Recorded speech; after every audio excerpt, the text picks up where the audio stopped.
bahwa Pancasila itu adalah benar-benar satu dasar yang dinamis.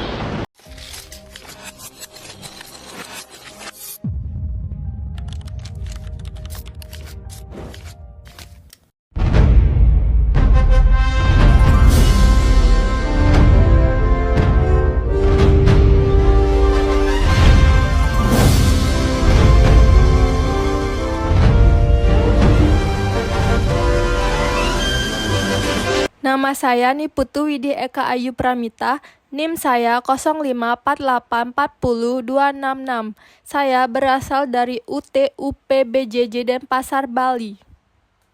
Pancasila lahir sebagai dasar negara Indonesia melalui proses panjang yang berkaitan erat dengan perjuangan bangsa melawan penjajahan.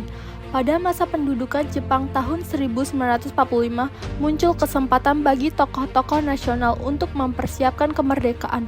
Jepang kemudian membentuk BPUPKI atau Badan Penyelidik Usaha-Usaha Persiapan Kemerdekaan Indonesia pada tanggal 28 Mei 1945.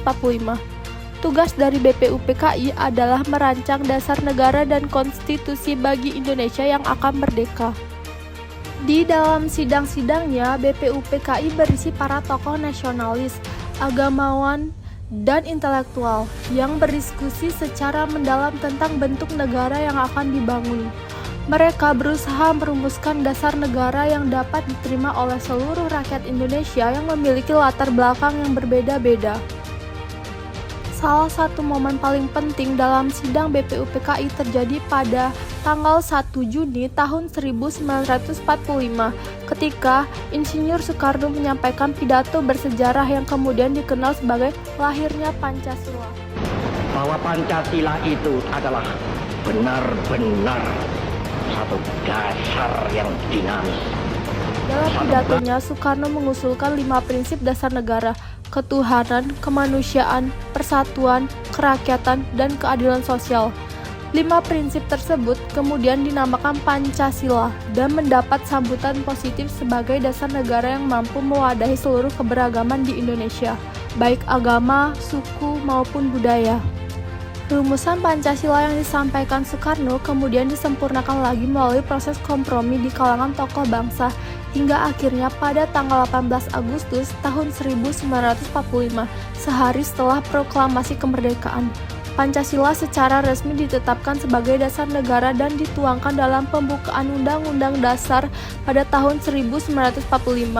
Keputusan ini menjadi tonggak penting berdirinya Negara Kesatuan Republik Indonesia. Dari proses ini, kita dapat melihat nilai-nilai penting dalam Pancasila, seperti persatuan dan kerakyatan. Persatuan terlihat dari usaha menyatukan berbagai pandangan yang berbeda demi tujuan bersama, yaitu kemerdekaan bangsa. Sementara, nilai kerakyatan tercermin dalam cara pengambilan keputusan melalui musyawarah yang penuh kebijaksanaan. Bagi generasi muda saat ini, pelajaran yang dapat diambil adalah bahwa keberagaman bukanlah penghalang, tetapi kekuatan. Di era digital di mana konflik sering muncul karena perbedaan pendapat, kita harus meneladani para pendiri bangsa, berdiskusi dengan menghargai perbedaan, bersikap toleran, dan menjaga persatuan. Dengan menerapkan nilai-nilai Pancasila dalam kehidupan sehari-hari, kita dapat terus memperkuat karakter bangsa Indonesia yang adil, beradab, dan bersatu di tengah keberagaman.